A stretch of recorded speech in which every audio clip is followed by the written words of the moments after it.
The Global Energy Leaders Podcast, episode 70. Welcome to the Global Energy Leaders Podcast, powered by R Squared Global.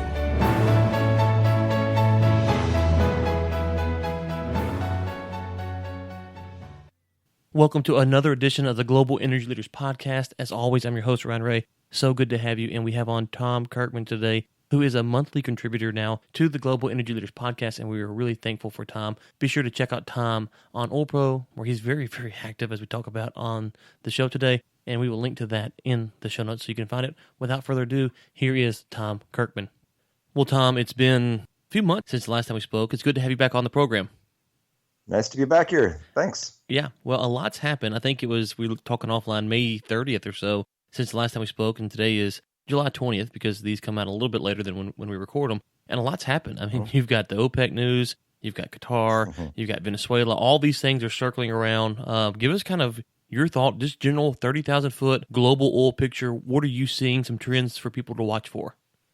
You're right. There's been a whole lot happening, and I've been paying close attention to Qatar, the Venezuela mess, shale, the oil, the amount of recoverable reserves is grossly overstated.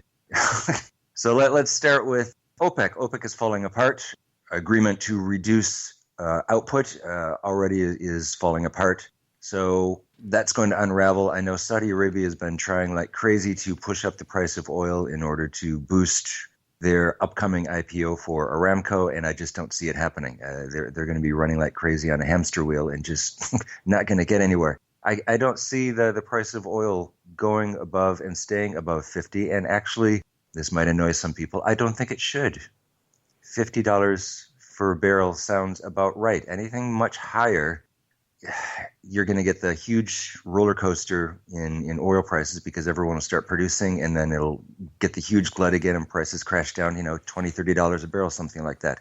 Anything much lower than 50 is going to cause long-term damage to all oil producing, countries and exporters. So $50, and I've been saying this for a couple of years. This is nothing new. So if it stays somewhere around 50, people are going to have to live with it. The Gulf states want it much higher. Some of the countries need $100 oil. Not going to happen. Just not. If the price of oil goes up, you see what happens with U.S. shale. It just the drilling and the DUCs, the drilled but uncompleted wells, all of them come back online very, very quickly and just totally crash the price of oil. So if it stays around $50 a barrel, I'll be happy. I said that 2 years ago. I said that a year ago. I said it a month ago. I'll say it again. If oil stays around $50 a barrel, I'll be happy. Going on to Venezuela. It's actually I've been paying more. I don't know if we got enough time for all of that. I'm sorry? I don't know if we got enough time to break down everything that's going on in Venezuela, but go ahead and try.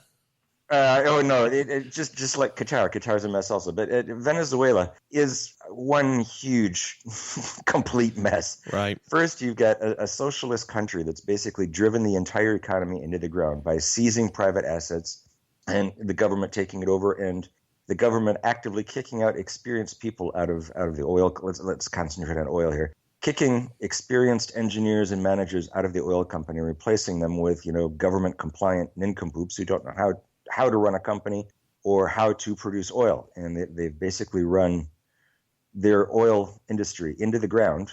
This morning I read, it's 5 a.m. here, so I was reading the news a little bit before I got on the show here. And Venezuela is actively trying to get OPEC to reduce output even more because they desperately need $100 oil to keep their country from completely going bankrupt. Basically, in about 5 months, they have a number of huge long-term debts due, and I don't see they're going to pay them. So I can see the entire country of Venezuela defaulting basically around the end of this year, the beginning of next year, because $100 oil just is not going to happen.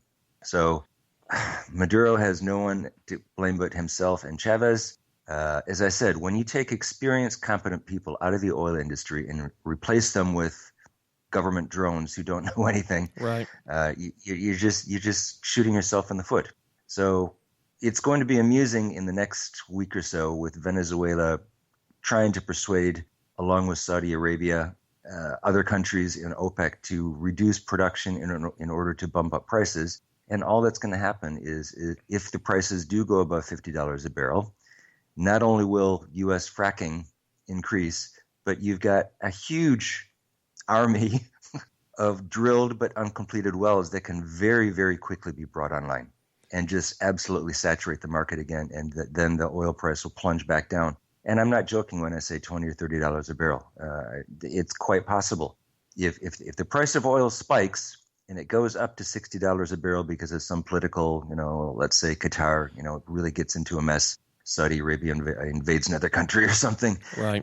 If the price of oil does go up to $60 a barrel, what I see very quickly happening is, and I'm talking weeks, not months, is U.S. shale goes through the roof, DUCs turned on, the drilled but uncompleted wells turned on, massive overproduction, and then a huge drop in oil prices down into the 20s and 30s, more likely the 30s, but it's quite possible the 20s. And this is just everyone shooting themselves in the foot.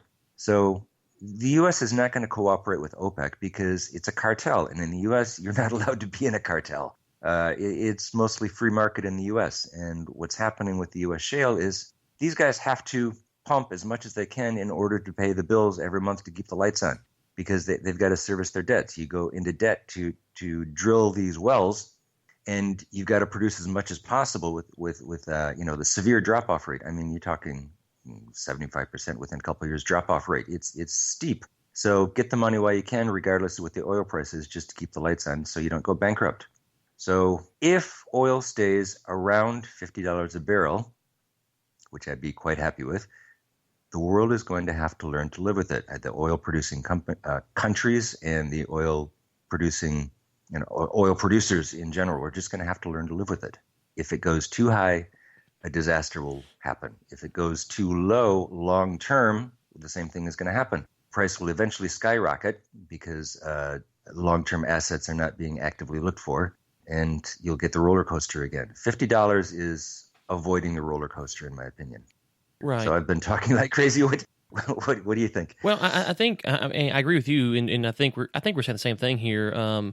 Is I haven't thrown out a number because to me the number doesn't matter. It's wherever the market can be stable at, and so $50 it seems to be kind of the magic number right now. And I think that's what you're saying too. If it was 70 or whatever, it doesn't really matter where the number is. It's just that if it goes up to 70, that would cause the increase in drilling and the DUCs coming online. And so the number for me is where can the market be stable at? And I think 50, like you're saying, it seems to be the good number there. The thing I read the other day was, I think it was John Kemp from Reuters put out a report saying that, despite the rig count rising in the U.S., the day rates haven't matched that increase. And so you're seeing that the vendors are learning to live with this price, the lower prices that they've had to, be competitive in the market. And it's like, okay, you know what? The vendors, we've taken it on the chin here. The oil companies, let's slow down. Let's pump our brakes. We want stability in the market. We have employees that we're trying to put food in their mouths. We have insurance, and we have all this stuff that we're trying to do here. Stability in the market's what I want. I'm with you. If 50 is the number to keep it stable at, then that's what we really want to see. Yeah, $50 is what and that's just my opinion. But I started this out about 2 years ago, right about when oil crash really started crashing. I'm looking at this, and I was looking at the historical data. And I'm going, somewhere between 40 and 60, the upper and lower range. And a lot of people were thinking, oh, oil will never go down to 40. Well, right. Yeah, yes, right. It can. Yeah, missed that one. So I'm just looking at it, and the more I look at this, the psychological numbers seems to be around 50. Anything above 50 seems to cause massive roller coastering, and anything below 50 causes extreme pain, and people go crazy, and you can't invest, and everyone gets laid off. So 50 is doable, in my opinion. Yeah, and so I think though the one thing that you brought up and that gets left out a lot is the DUCs. And we look at the rig count so often, and we look at the rig count, we look at the price, and then you go, oh my gosh, what the DUCs? It's the highest in history. Right, it's the highest. It's over 5,000. Just remembered. A couple years ago, the DUCs were estimated. It's impossible to come up with an unknown number, an exact count. Yeah, but roughly, a couple years ago, it was estimated 2,000 to 3,000. Now it's over 5,000. Over 5,000 for certain. So the number of drilled but uncompleted wells keeps increasing, and it's you realize at some point they're going to have to open these up. Mm-hmm. Mm-hmm. No, absolutely. So when they open it up, and they're just waiting for the price to go up. And I'm thinking what's going to happen is if the price spikes up much more above 50, we will get a sudden deluge. So Saudi Arabia trying to prop up their prices for their IPO, it's not going to work long term. You can't artificially inflate or decrease prices on a long term basis. So since we're talking about Saudi Arabia, let's go to Qatar. Saudi Arabia, as far as I'm concerned, shot themselves in the foot by coming up with the really ridiculous reasons to try and impose sanctions on Qatar, and then Saudi Arabia blinked and backed off, and now they really don't know what to do. Qatar is now getting closer and closer to Iran, which is just causing all sorts of trouble with Saudi Arabia. Bin Salman, the new hothead in charge, I'm totally unimpressed with. He's scary. He's dangerous. He's very instability in the Middle East. That's not what we need right now. So I don't know what his reaction is going to be, but Qatar is basically digging in and saying, screw you.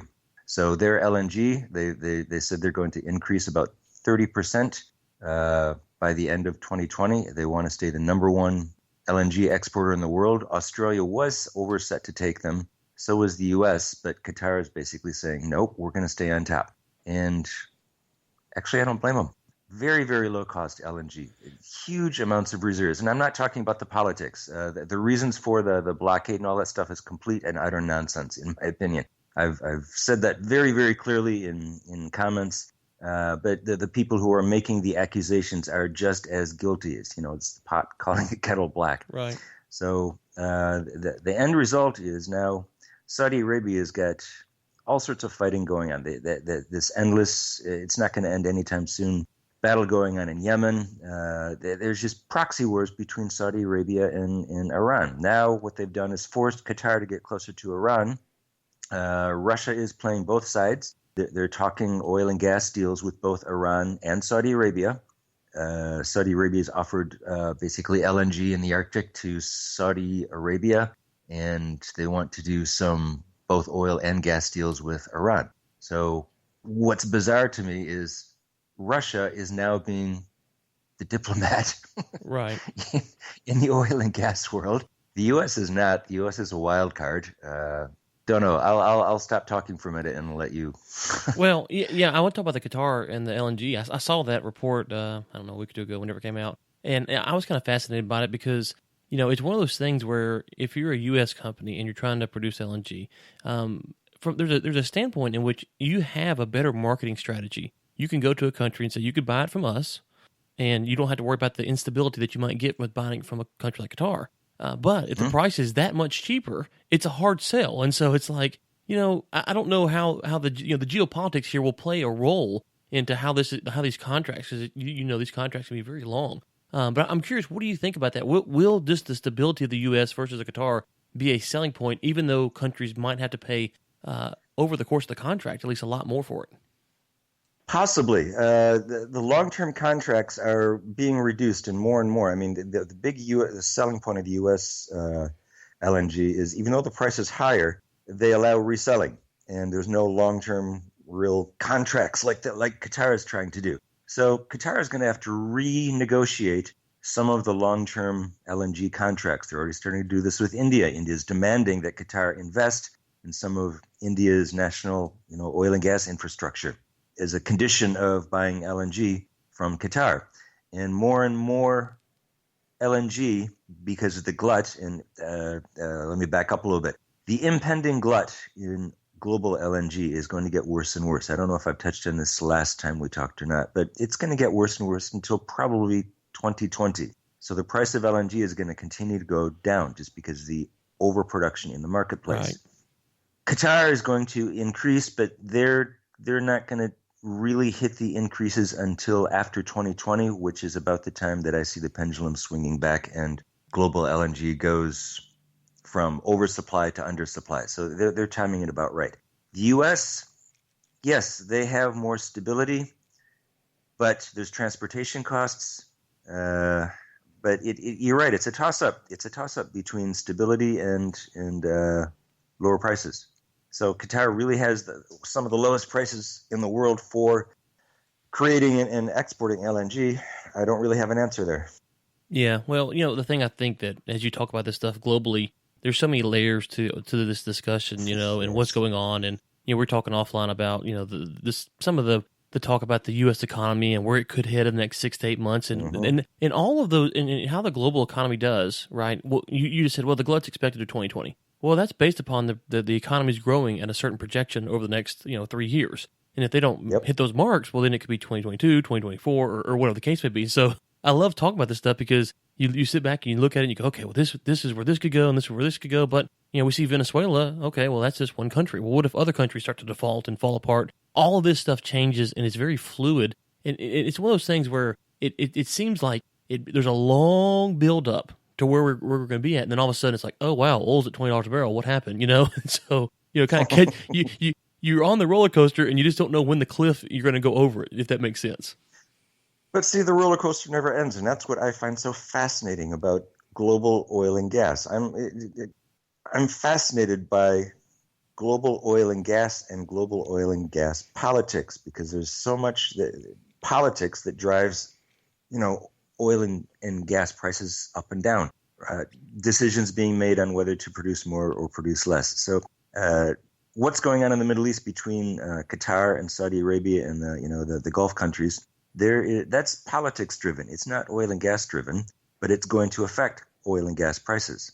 So yes, it is a fascinating game, and no, the roller coaster is never going to end. But if it can stay somewhere around 50, you won't have all these stomach dropping cliffs that you're suddenly, whoa, crap, what's going on?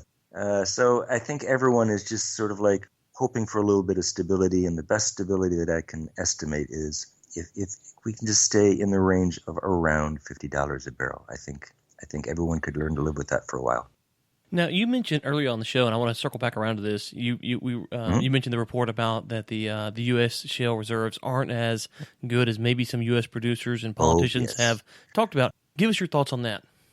Yep. Just because you have oil reserves does not mean they're either recoverable or economically recoverable. So shale in particular, because even though the oil is in the ground, the extraction rate is very, very low, much, much lower than conventional oil wells. So some people think an oil well is like a giant lake underground. No, it's not. It's all of the stuff is inside stone.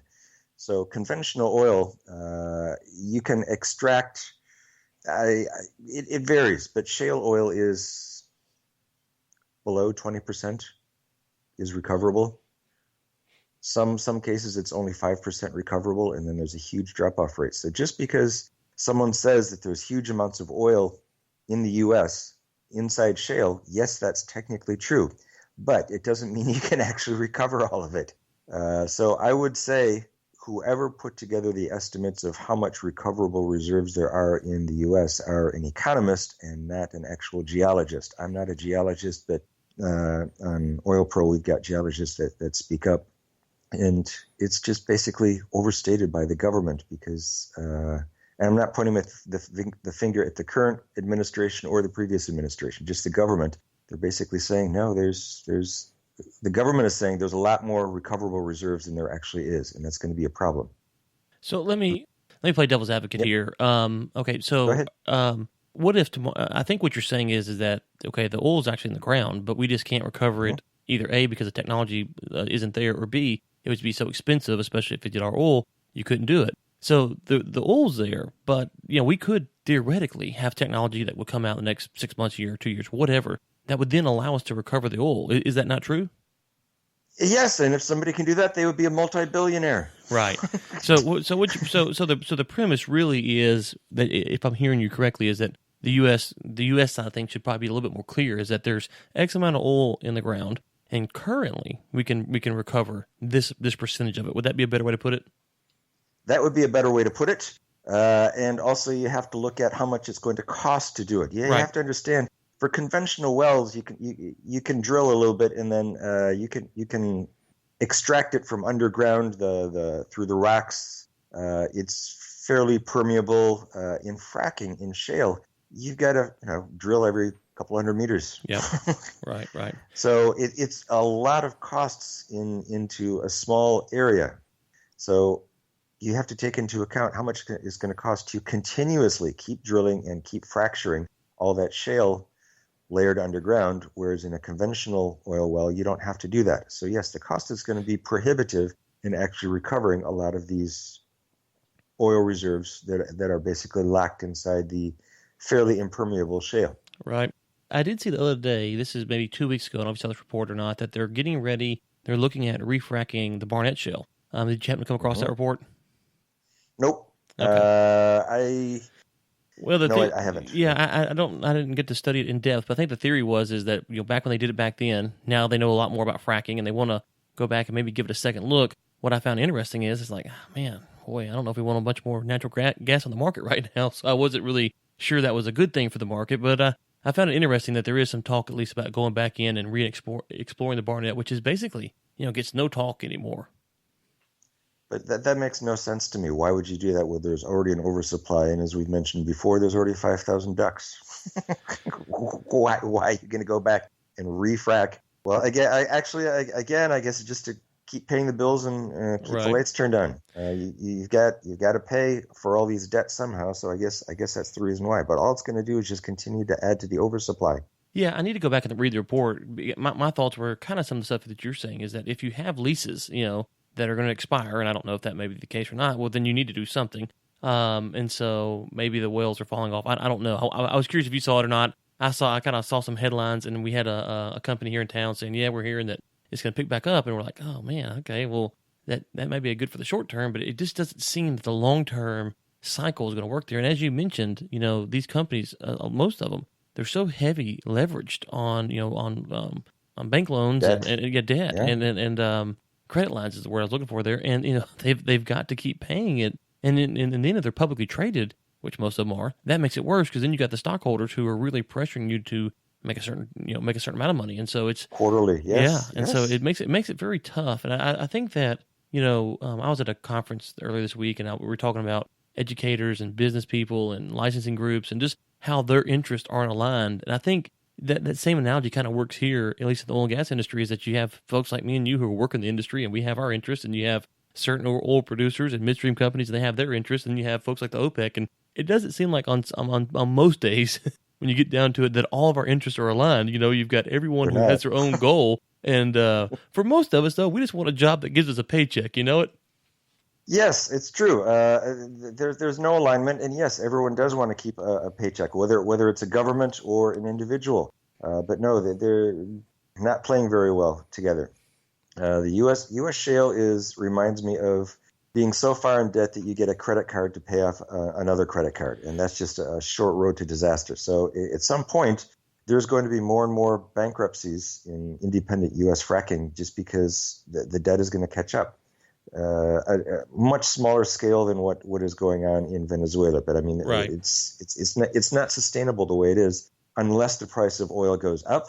But I don't see any sustainable way for the price of oil to go up with an oversupply of oil on the market.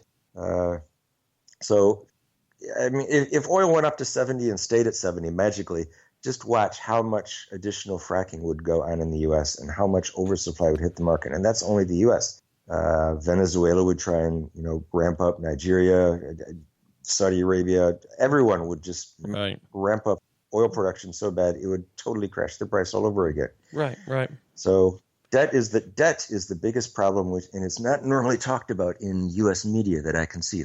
The debt of U.S. fracking. Well, yeah, and I think for the listeners who might be interested in looking up this, go back to when Chesapeake was in their heyday in the Haynesville Shale. And if you go back and kind of read some of the stories about when things started falling apart for them, go and just read about the credit lines they had, and they got new credit lines, and I think they got one. It's like $300-something million credit line, and they still had to reduce their operating budget by so much percentage. And we were working for them at the time, going, holy cow, this is all leveraged. There's no cash here, and because they were spending money like crazy, and they're talking about how much these wells were making and stuff, and you're like, wait a second, where's all this money going? And so, but you could go back. That's a big company that you could go back and see. Now, obviously, Aubrey was a controversial figure, so you could say, well, he was maybe an outlier, and I would say, okay, he's probably an outlier on how he did some things, but as far as just kind of some basic concepts on how they're borrowing money and these credit lines and stuff like that work, there's a lot of companies that are doing it like that. Yes, and if they stop getting bank loans and getting new bank loans to service their existing bank loans, then, like I said, they're going to go belly up, and that's just the simple facts. If you get too far in debt, whether you're an individual or a government or a state, Illinois comes to mind. Yeah, right. If you get so far in debt that you can't get out, you're not going to be able to continue operating as usual. And that's what I'm saying. I can foresee a number of bankruptcies coming up in U.S. fracking simply because they're over-leveraged by debt. And everyone seems to be hoping that the oil is going to recover. Well, you know what? To me, $50 is recovered. Right. No. You go much higher than that, then you get onto the huge roller coaster again. So this comes back to the magic number. To me, $50 is recovered. Right. I think it creeped up to 51 this morning. So if it goes up a little higher, watch, it'll just drop off again. It'll get down to the, high to mid 40s. So if it stays around 50, that's the number that seems to gravitate toward. Then if U.S. fracking can actually subsist on $50, there will be some bankruptcies, but some will continue going on. But something's going to happen with all these ducts because of the leases. You can't just drill them and leave them forever in the ground. It doesn't work that way. Right. Well, and just to your point earlier, we were talking about the magic number, and like I say, I don't really have an opinion on what the magic number should be. I would think that kind of what you're saying is right. But we want stability, and I think there's so many people that are hurting, at least stateside. Looking for jobs that they're kind of hoping for those booms, and it's like I understand your pain, but that would probably be the worst thing for you. You'd get geared back up, and you'd go to work and spend a bunch of money to move out to wherever, and then you're back to where you are. So. It's not that we're saying this because we're cold-hearted. It's because we actually want long-term job security. But look, I know you got to go. You got to get ready to go to work. You're on the other side of the world from us over in Malaysia, and so we appreciate your time. And I want to say publicly, the listeners don't know this obviously, but we had a technical difficulty last week. We were supposed to record this, and it was all my fault. So thank you so much for being gracious to come back on. And you are going to be a monthly contributor for us, so we appreciate that. Tell folks in the meantime, before you come on again, where they can come and find you and dialogue with you on the internet. Oh, okay. Well, I'm still a moderator on OilPro. That's www.oilpro.com. I'm pretty active there. I'm normally on there every day unless I'm really, really tied up at work. And I think it's still the number 2 oil and gas website on the internet. RigZone is still the monster. Because they discuss a lot of things about jobs and stuff like that. But I like OilPro because the comments, very active comment section. Well, I get the daily newsletter, and almost every day, your picture's on there as one of the top contributors. So it's safe to say you are very active. Yes, I'm definitely one of the top contributors, and if I'm not on there, it usually means I'm busy at work. And this week, actually, I've been fairly quiet because we've got ISO auditing going on, and other than that. But normally I'll spend a couple hours a day looking over, reading through the comments, putting my own 2 cents in, and I'm very easy to contact on there. Well, Tom, thank you so much for coming on, and we look forward to seeing you again on a monthly basis, and thank you for that as well. Yes, thank you. I look forward to it. Tom, thanks again for coming on. Really enjoyed just going back and forth with you. Quite knowledgeable about the oil and gas industry. And so it's enjoyable to talk to people and just kind of free flow. What do you think? Because as we talked about in the show today, there are so many things that affect the oil and gas industry. So thanks again to Tom for coming on. We really enjoyed it. The Global Energy Leaders podcast is produced by Michael Sims and Chris Prine. Chris Prine also serves as editor for the Global Energy Leaders podcast. Until next time, keep climbing. Thanks for listening to the Global Energy Leaders podcast, powered by R Squared Global.